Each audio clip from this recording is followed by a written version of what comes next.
Welcome back, everybody. Welcome back to the canyon. Welcome back to another. Hey, come on, you long boy. Welcome back to another Wheelin Wednesday installment, and one that I'm not gonna fake the funk on a nasty dunk. If there's something to be trepidatious about, it's a Wheelin Wednesday, which features our good buddy, the Vanimal, who is obviously a van on Class 1 Landmines, because as you can see from the body there, we're not really fitting anything bigger than a Class 1. I think he came on some tiny, like, 96 millimeter. We went to 419 to try to get some ground clearance.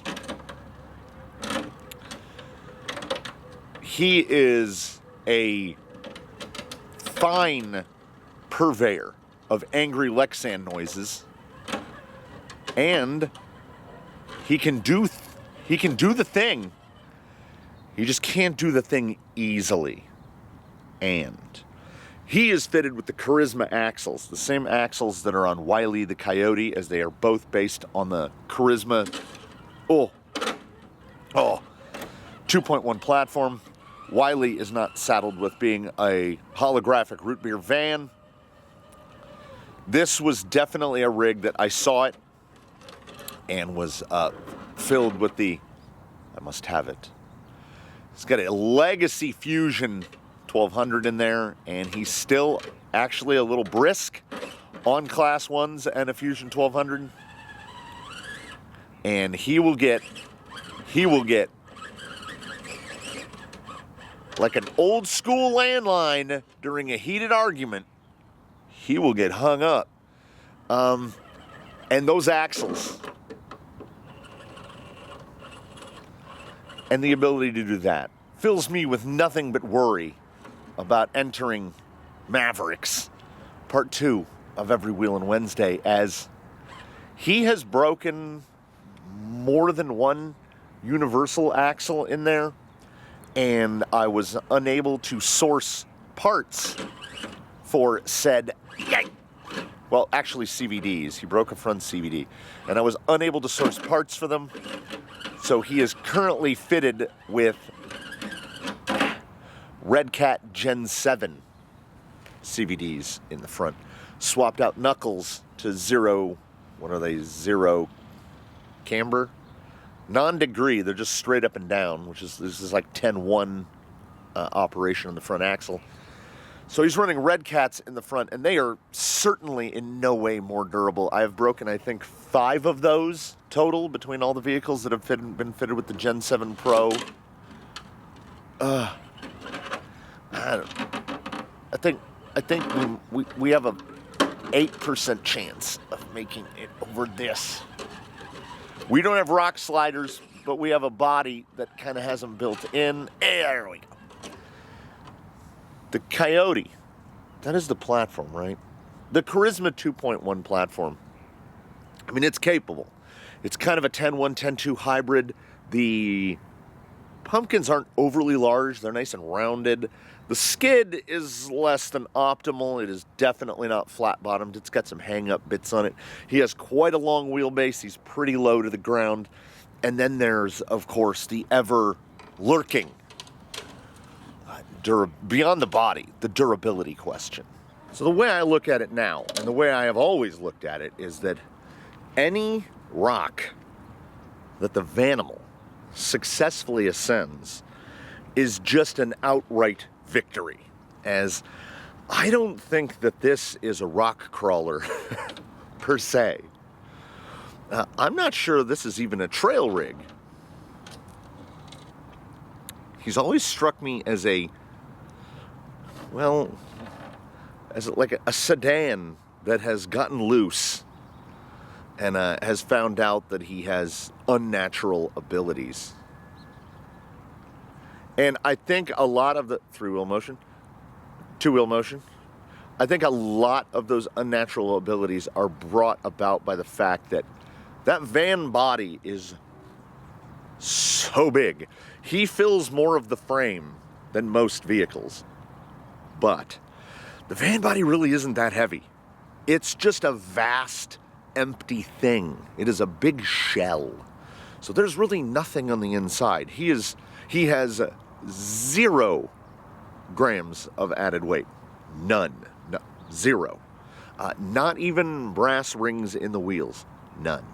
He is one of the lighter members of the fleet, despite the appearances of a body shaped like a barn.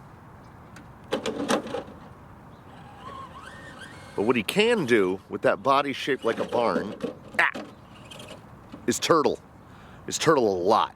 But he is fun. And aside from the loud noises, I mean, he's so good to look at.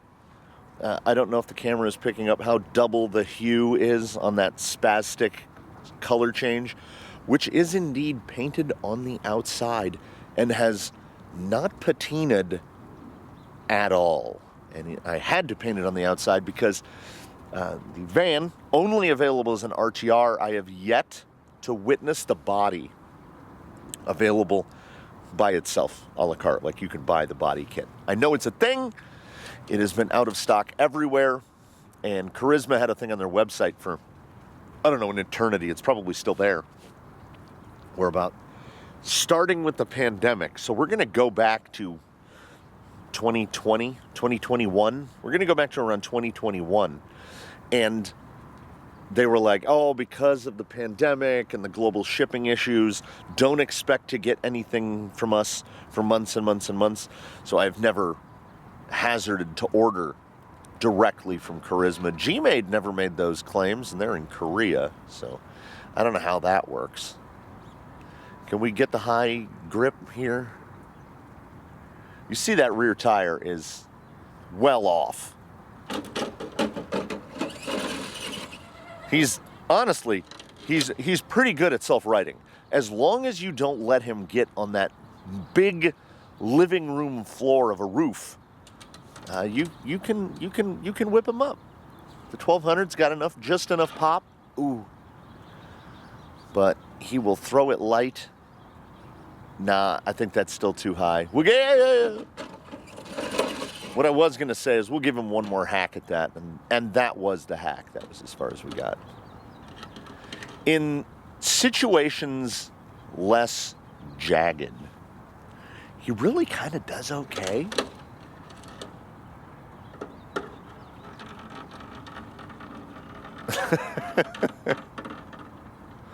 He will make more angry Lexan. Look at that.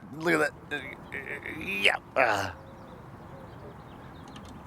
Stay in it. Stay. No. Oh. He was definitely one of those things where this is one of the first tires I tried, and they just work, so they stay. There might be a better tire for them out there in the world somewhere, but the Landmines did so well. And yeah, stock single stage foams in there. So he has been given no extra tools to spell greater success other than being on a fully custom chassis that I built with Capra shocks on it, which is, I know, Capra shocks in class 1s, why not? So I can only put off the inevitability of Mavericks for so long. It lurks there behind me, ever fatal. Get over. What are you on? Oh yeah. Remember that skid that I mentioned?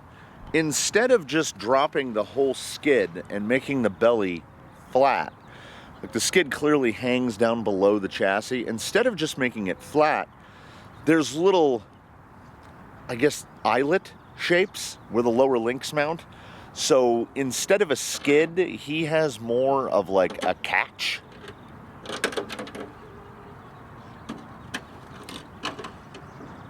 And I do have to, props where props are warranted.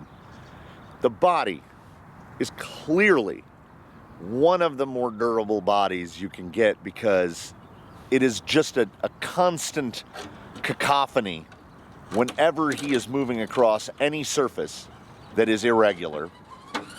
And the body has little to no signs of visible wear. His approach and departures are bad in equal measure. His breakover is almost worse than the other two, yet at the same time, you know, away we go. If you find a spot for purchase, look at that. Look at that rear tire, if you will. Please direct your attention to the appearance of that rear tire. He's from the same school as Rusty, a vehicle that shouldn't, but does. Oh, I thought we could land upside down so you get a better look at the skid. Maybe you saw it as it was falling. He is fun because of those limitations. This is something akin, at least in the same family, of you grab yourself a leafer because of the inherent difficulties of it, right? We pick a vehicle because of the shortcomings. Not everything can be some insane, not everything's a sporty, let's say that. The Vanimal, perhaps even more than Rusty, is the anti-sporty. I mean, not a full scaler. There we go. Not a bad steering angle on that front axle, and he behaves with much greater stability than some driving moments would indicate. He looks very red in the light there. Root beer on the roof and red on the side. That color change is fantastic. I want to do another color change body. The problem being, I don't really like the, green purple that we always see. I think they have another one. We're going to have to do another color shift just because they look so good. I think I need to get one of those clapper boards, because as we keep increasing audio and video sources here, and we have a total of 4 audio sources going on right now. I know that I have mentioned this in a weekly update, but here is the issue. So I have 3 video sources. We can bing bong bing, bing bong bing. We can bounce around to the 3. Plus, I am being recorded on an external mic source because I have to move around, and you would not be able to hear me. The mics are all directional. So, here is the issue. I am recording on a multiple of different devices. They are not all still cameras nor video cameras. They all shoot, or are all shooting at 30 frames per second. But 30 frames per second is not 30 frames per second. The editor software, Final Cut Pro X, actually calls it 29.97 frames per second. So if you've ever wondered why the audio goes out of sync, if I take camera 1, which I'm standing right next to, and I overlay the footage from camera 2, which is right here, the footage from camera 2, if I do no cuts, no crops, no edits, and I scroll about 5 minutes into the timeline, the audio will be, welcome to, they will be that far out of sync. And the longer you go, the worse it gets. How do we feel about time now? Because a camera, whether a still or a video camera, it is capturing a moment in time. These cameras are all capturing moments in time 30 times per second. So they're just taking 30 photographs per second. But to each camera, a second is a different thing. And I don't know. I love and hate that in equal measure at the same time. I made a egregious error there where I just attempted to stand over here by camera 1 and drive the vehicle. And I don't think that's a thing that I can do, because I almost immediately drove into a log. So I didn't even consider until getting right here, do we have the grunt to get to the top of the dirt? Oh, no problem. As I said, he's a pretty light boy. Oh, long wheelbase. Oh, uh-oh. Huh. Huh. Uh-oh. Oh, he likes the other side. That's real high.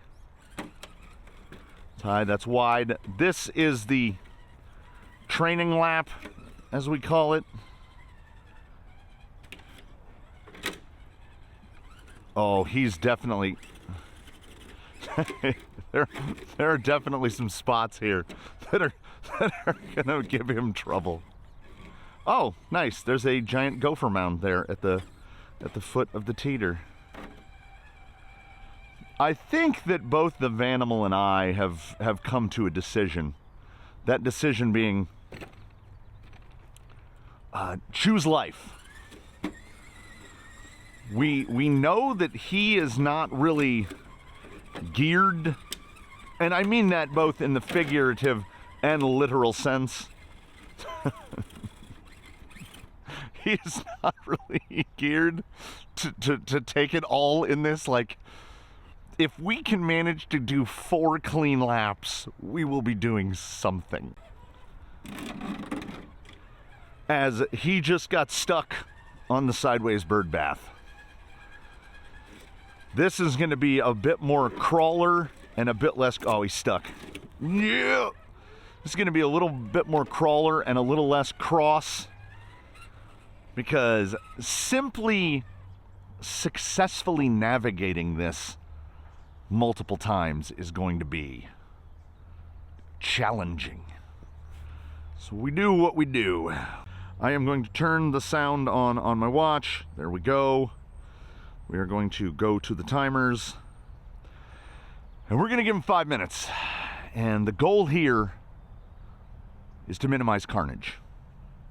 So Vanimal, when you are ready, sir. And we are going to take it. We're going to take it so easy. All right, he likes the other side. So he likes over. He likes over.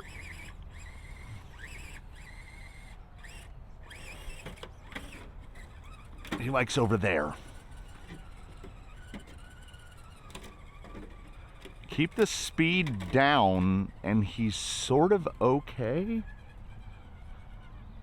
Okay, we're gonna have to get a little more right. I want to come across that little burp.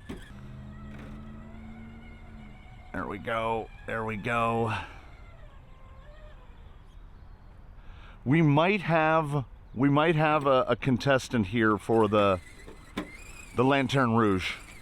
And the Lanterne Rouge is something to be, I wouldn't say sought after, but respected, because if you can manage to post the slowest time but not die, slowest time that isn't a DNF, you've got to do all 5 minutes. If you do all 5 minutes and you have the single slowest lap, I mean, that's worth something as well, I think. He does really well on that. He does really, he does sort of okay on that. There's a spot that he could make that. I just haven't found it yet. All right, that's better. That's better. You have to get a exact spot right there. And we've got it again. He's not heavy enough to knock the ramp down. I have changed the expectation. If he can finish 3 laps and get on to the 4th lap, yeah, it's going to reset. There we go.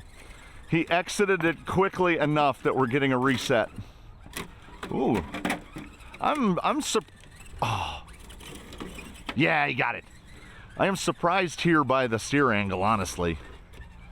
I thought he was going to have a tougher time just based on the steering. All right, boy, hit it, hit it.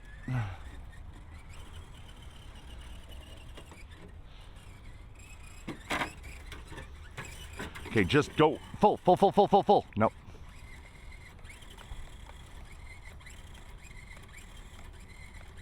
When do we all agree that he's stuck?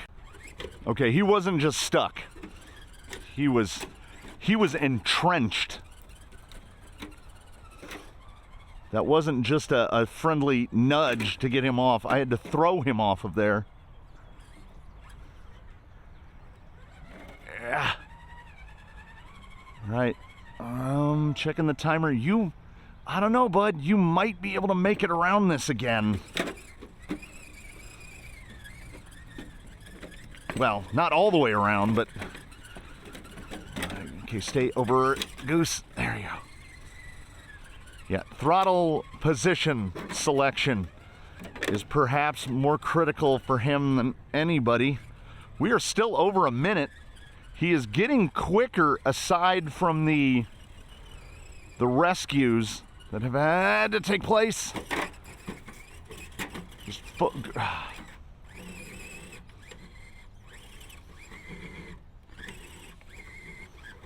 nope. Yeah, he can't, I say this before, it's a thing you can do and also a thing you can't do. He can make it across the skewers. You know what else? He cannot make it across the skewers. Okay, he did better than, this is 4, right? He did better than anticipated and not getting hung up. Honestly, his average lap time would be kind of in there. And there we go. We made it right back to the beginning there. So with that, we draw to a close another installment of Wheelin Wednesday. And I honestly don't know. Is he gonna throw up that slowest time? I don't know. He felt kind of good there on what I think was lap 3. Came out unscathed. He cannot do the skewers. The skewers are death to many vehicles. And what I am noticing is that on the skewers, gaps are opening up. Like I had the tires a little more evenly spaced.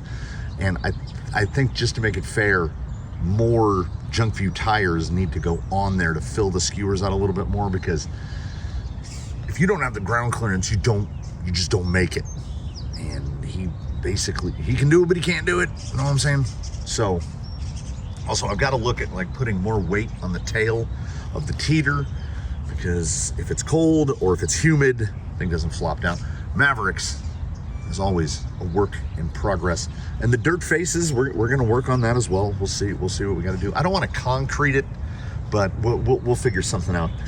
The batteries on 2 of the cameras died right as he finished, and I was working on the transition here. So if this audio isn't as good as the others, I do apologize. Vanimal had a great day. Vanimal's day out here at Mavericks. We'll find out what his scores were. He's a regular mushroom. He is a fun guy. And I hope that we all had a good time together. You loyal few, you routine and repeat visitors to the canyon on a Wheelin Wednesday, the lowest watched of the canyon installments. But I love doing it, and I love having you here. And right over, let me pan up. So right across Vanimal's roof, right over there, that's a container full. This container right here, oh, it's beautiful. That container is 9 tons in various shapes and sizes of this. Oh man, yeah, this is my Pokemon, everybody. I gotta catch them all. I'm gonna take that whole container, every last piece of it, and they are not, it's not like regular concrete. I don't know what kind of decorative stuff they were doing, but this is the stuff that dreams are made of when you build your obstacles out of giant masses of busted up concrete. A, it's tan. B, it's all jaggy. C, there's a whole container of it. I gotta get through edits. I gotta put stuff away. I gotta get my gloves on, and I gotta start moving that stuff. So I will see you in whatever episode we have coming up next. We love having you here in the canyon, and we look forward to seeing you again. Next time I talk to y'all, I'm gonna be even more tired than I am right now. We'll see you next time.